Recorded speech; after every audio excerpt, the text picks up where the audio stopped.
When I was younger, I wanted to be on Broadway. And I also grew up, though, going to New Beginnings and going to Sherman Lyceum. And I was at all of these programs, one of the chiro brats on the floor. But by seventh grade, all of a sudden, it was like, of course, this is what I want to do. There's nothing else. What else would I do?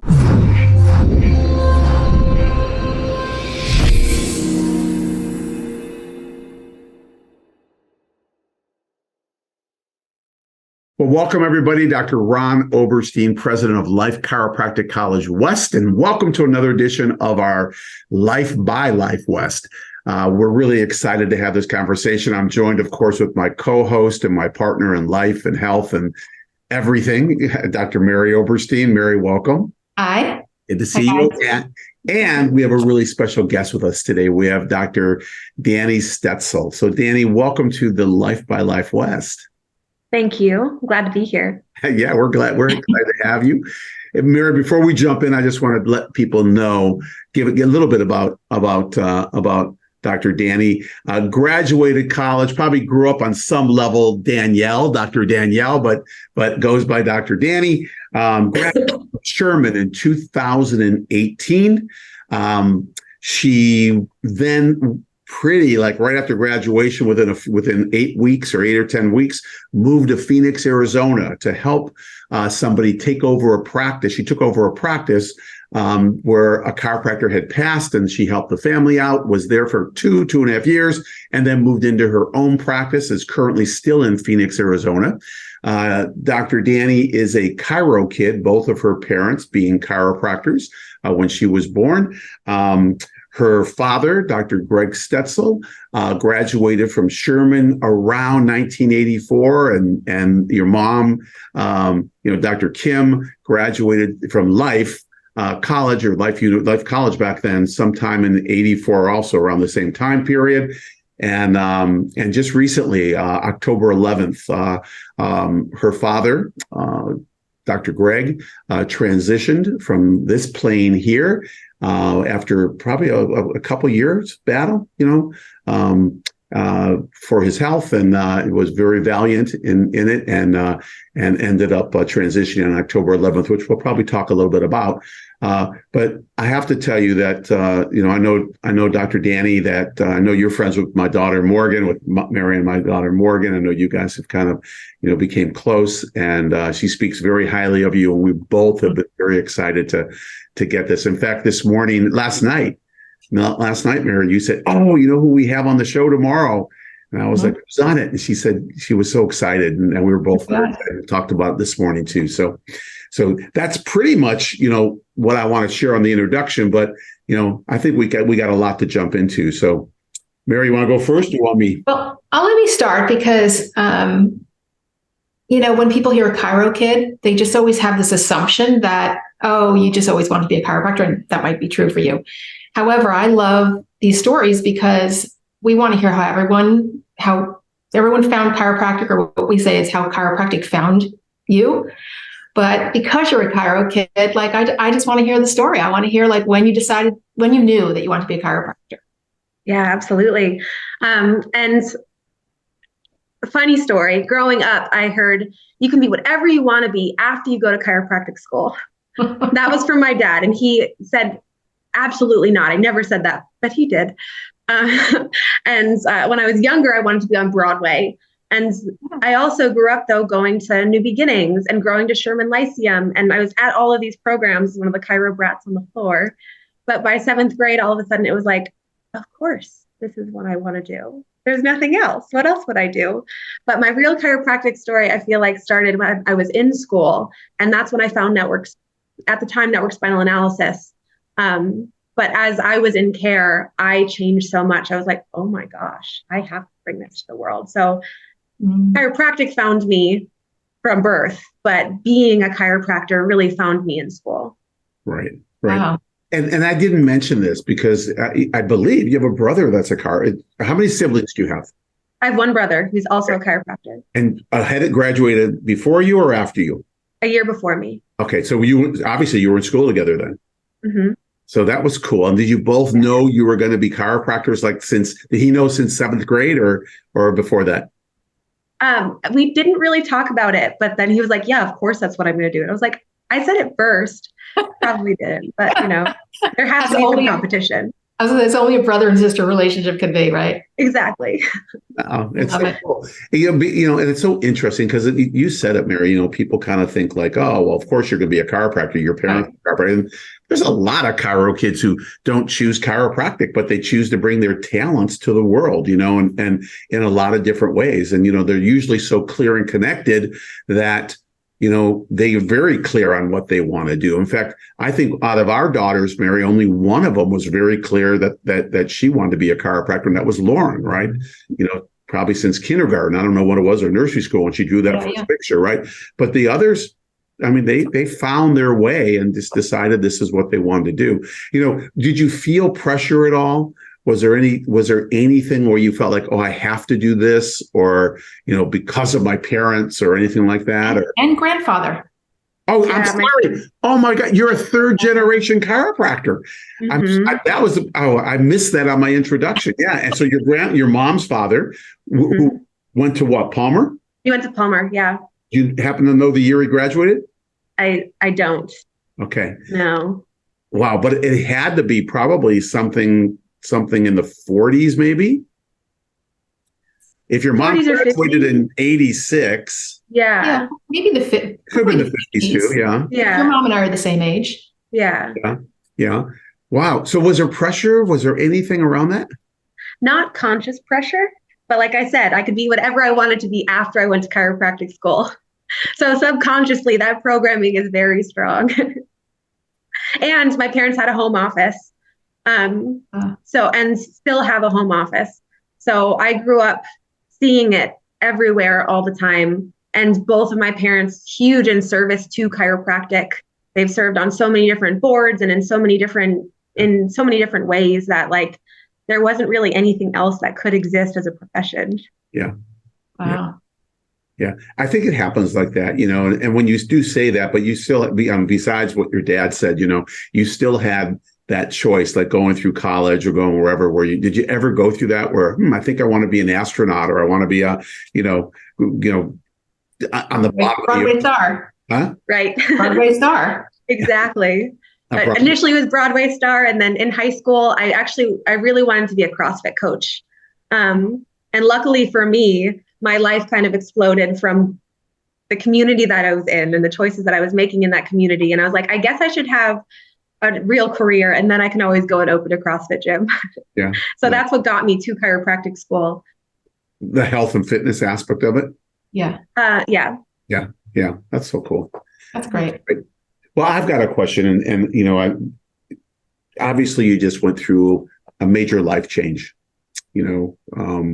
with your father passing, but I don't even think your father passing, yes, but also the journey that led up to that. And I'm sure it was an inflection point, in your life, one of those points that just kind of bing, that we always say that we have not every day, or every year even. Can you share about that? Like what were your lessons, or what are your lessons? I'm sure you're still, in it right now. Obviously it's been a month. So you're still going through the grieving process, and you're still, discovering, and I'm sure there's a sense of peace on some level, and a sense of whatever the other emotions are that's there. But share with us, what has been your lessons around that? Yeah, the interesting thing, and especially as you asked this question, a connection that I hadn't made yet just came into my brain of, I graduated school December of 2018, March of 2019, Mike Solomon, who is a practitioner in Phoenix, passed away unexpectedly of a heart attack. And he was a network spinal practitioner on staff. So you need a network spinal practitioner to take over a network spinal office because they're just different from other techniques, Right.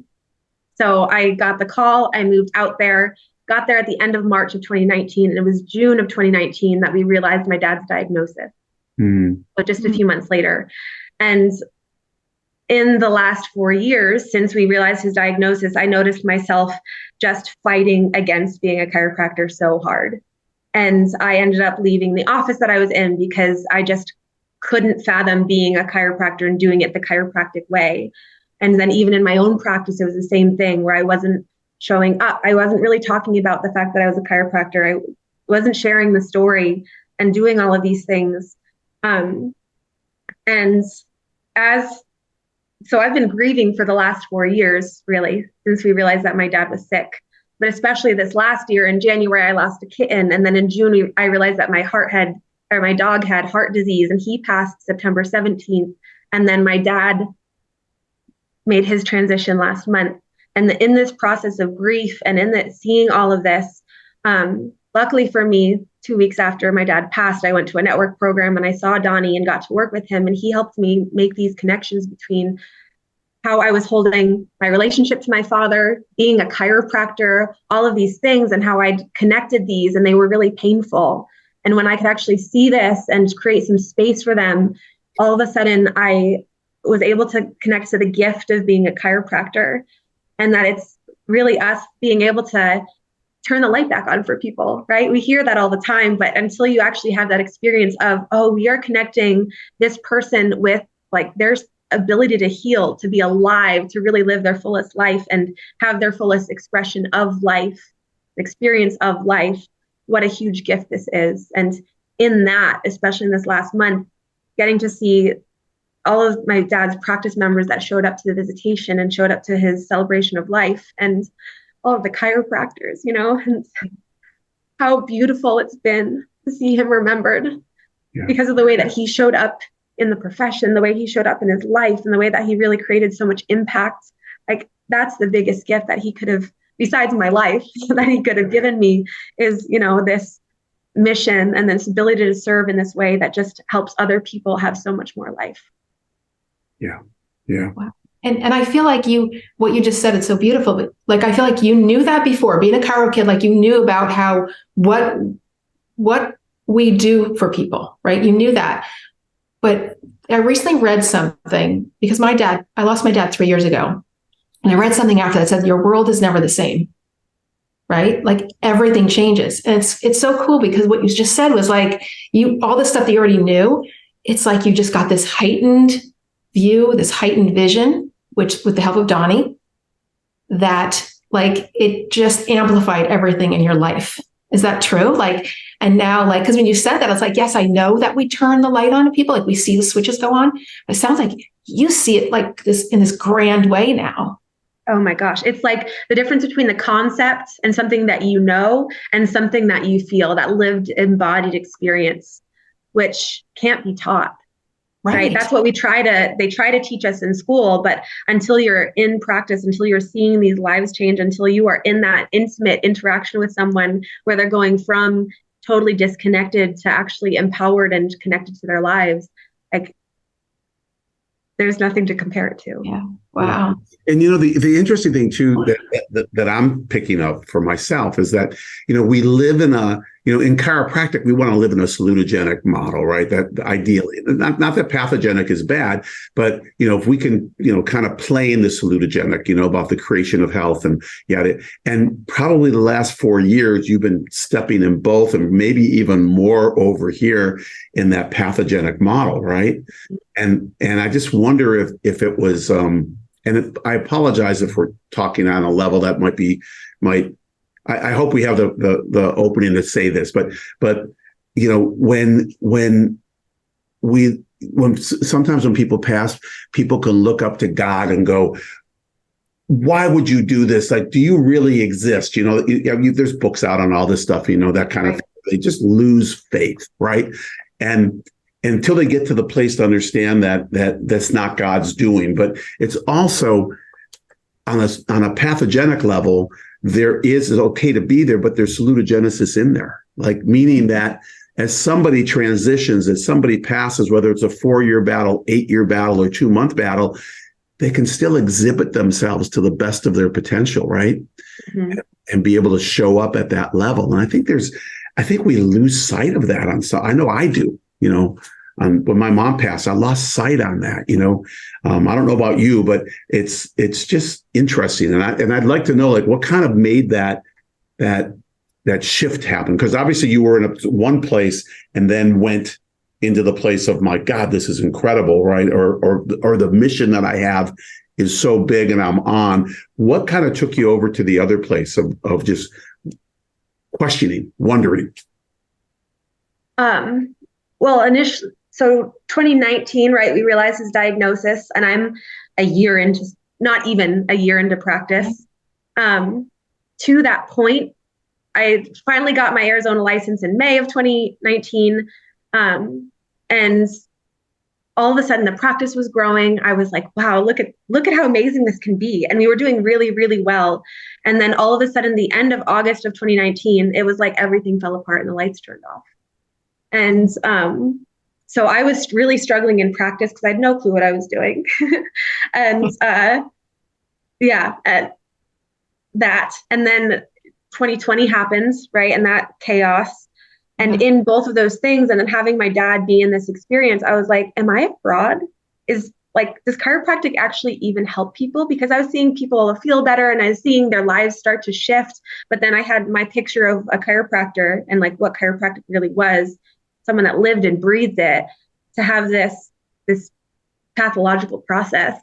I just felt so lost. And then even I was just trying to make ends meet and survive and all of those things because I was so disconnected from myself and disconnected from a greater mission that like I really wasn't serving to that same level. So like you said, that pathogenic model wasn't just in even the way I viewed health, but in the way I viewed practice and the way I viewed everything. It was, how do I move away from something?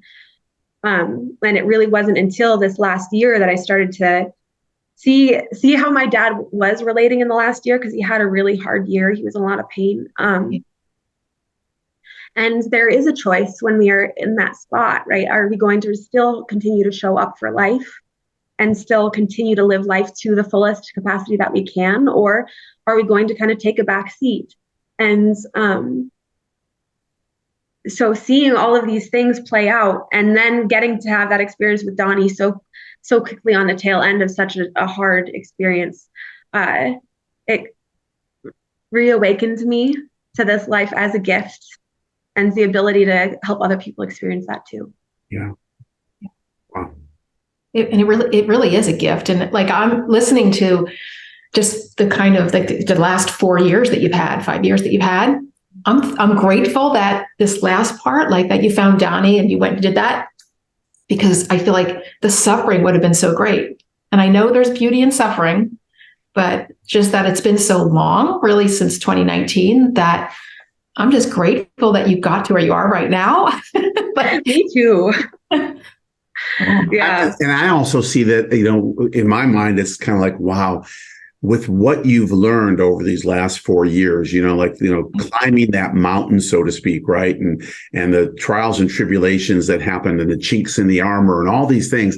And yet, wow, what are you going to bring now? And I don't want to put pressure on you in any way, but in my mind, no matter what you do, you're going to bring much more light, much more love, much more comfort into people's well-being, into their being, I should say. And it's just, I'm excited to see where these life lessons are going to take you to, right? Yeah. And what happens with it. And obviously you were seeing something. You noticed a difference in the last 2 weeks, right? Absolutely. And that's what's really been amazing. The week before, I went out to New Jersey to be with my family for the last 2 weeks of my dad's life. And to that point, I hadn't had a new practice member in my office for probably 3 months. And as each month went on, more and more people were leaving my practice because, like I said, my dog was in the process of dying. My dad was getting worse over the same time. And I was so disconnected from myself. Yeah. But then that week before he passed, my dog had just passed and there was a space. And all of a sudden I was like, oh, there's a future that is coming in, when I had no sight on that previously. And all of a sudden I could feel it for the first time. And then I had 3 new practice members call in. Mm-hmm. And then while I was in New Jersey with my family, as hard as the experience was like, oh, there's like a huge calling that is waiting for me in Phoenix. And then since I've gotten back, I've had 1 to 2 new practice members every month. And I have changed nothing in the mechanics of what I'm doing, but everything in the way that I'm being. And the results that my clients have had that I've been working with have been so much more effortless and also so much more dramatic than they had been previously. And it's just been amazing to see the way that people's lives are changing. Yeah. And that's living for that's coming from the inside out, and it's so beautiful to witness knowing that it's not from the outside in, it's from the inside out, and taking all of our experiences and being able to use that, That's beautiful. It's like, it's so deep, it's so raw, it's so heavy. Like, I just want to like lay down and process it, but I can't. I need a month to just like sit on a beach somewhere. I don't even know. But then also, like, life is calling so loudly. We have such a huge mission to serve, and so many people. Like, the second I got back from the network program that I was at, I was like, we have a massive city here with millions of people, and the network practitioners that are in Phoenix have pretty small practices. So I texted every single person that I knew had learned network or was interested in network or is a network practitioner. I was like, we need to get together and start to practice and like build ourselves so that we can help more people. Actually, Morgan's involved in that group, so I'll be seeing her next weekend. Nice. But yeah, we have such a big mission. Yeah. And that's the beauty. That's like one of the things I love about you. It's like you have this, I don't want to say newfound love of chiropractic, but you have this new thing. And the first thing you think of is sharing it with the other chiropractors. That's the beauty. That's you. Hopefully you got that from your parents, but that's who you are, is like, I've got this great thing. Now I want to share it with other chiropractors, and I know what's going to happen. You're going to ignite that in them, and they're going to remember, right? They're going to remember, like, this is why we do this. And watch out. If I can ask you, like, just from all the experiences you've had, from just leaving South Carolina, going to Phoenix, totally new town, I don't know if were you ever there before? Never been there before, but going to help a family that just lost their, the chiropractor's family, right, who just passed, right? Took that practice for a couple of years, right? And then all the other things that took place, like, what are if I was to ask you like two words that you feel, kind of come to mind around that, what would they be? Surrender. Surrender and faith are really the two. So talk about those. Why surrender? Surrender, because a lot of it was like surrendering to that thing that was calling. Because I remember when I got that initial call in March of 2019, I was actually working at a restaurant because I was thinking of moving to California. I was 2 months out of school, like all of these things. And I got this call, and I still remember I talked to my dad at the time, and he was like, I mean, shouldn't you have this practice in South Carolina you kind of started? Shouldn't you like stay and do that and like grow your practice there so that you, and it was such a God calling and I just surrendered to that call. And then each step of the way, once I got to South Carolina 3 weeks later, and I knew no one in Phoenix, each step was just surrendering into that next piece, that next thing that just had to happen. And especially when I had no clue what to do, when we found out about my dad's diagnosis and the practice felt really challenging and there were things that came up, it was just like, how can I surrender more? And then the faith that the highest and best good is always the outcome that's going to come through. And as long as I keep now I feel, at least, as long as I keep my eyes on that vision of what I'm really here to do, to serve people, to help them turn the light on, to help them experience the magic of who they are, then those two pieces are all you really need, like surrendering to that vision and then having the faith that it's already done. Yeah. Oh, thank you. Because, I know there's lessons in it, and I know that, but everyone has their own lessons. And those two words are very powerful, and they're very similar too, because to have faith, you need to surrender also, right? The educated, that kind of stuff. Wow. And it's cool looking back at just the timing, because I remember talking to your mom at that time and her telling me you're moving out there and you didn't know anyone. And I was like, oh, well, my daughter's there. Like, so many different things happen. Actually, I think you were there before, Morgan, but like so many different timing things happened. As you're talking, I remembered me giving your number to Morgan. And then your mom saying, oh, I gave Dani Morgan's number. And like, I'm not that kind of mom who's going to like check about my kids. And then I remember like saying a few things like, oh, have you ever talked to Dani? And then it was like really beautiful the one day when she was just like, I reached out to Dani, and now you guys see each other, like once a week, once every couple of weeks. And it's like, and she loves you. And I love her. Yeah, I know. Yeah. So, she's wonderful. But it just made me think of like, just how you're speaking. It's like, even though it seemed like, for me, it seemed like a struggle and suffering, but it's like, wow, to stand here today and look back at all that stuff, even the hard stuff, and know that it all had to happen in the exact order that it happened, and the timing for you to get here today, for you to have this, like, to be where you are right now in this. Do you know what I'm saying? Absolutely. And that's like, like I always said, like, I read these books on suffering and the beauty of suffering and stuff like that, and the messy life. And I literally reject it. I go like, no, I don't want a messy life. I get it. There's lots of growth. I've got enough growth, right? Mm-hmm. But I'm learning how to embrace it more and almost accept it and invite it even for the growth now. But I watched you and I think, whew, like you've just, you've had a lifetime of growth in 4 years, Yeah. So yes. Good for you. And it's going to lead you into wherever, that's the, for me, it's like all the lessons that we learn are about what we can do with it and be able to share it and take it. If lessons just stay within us and we don't do anything, they just dissipate. Right.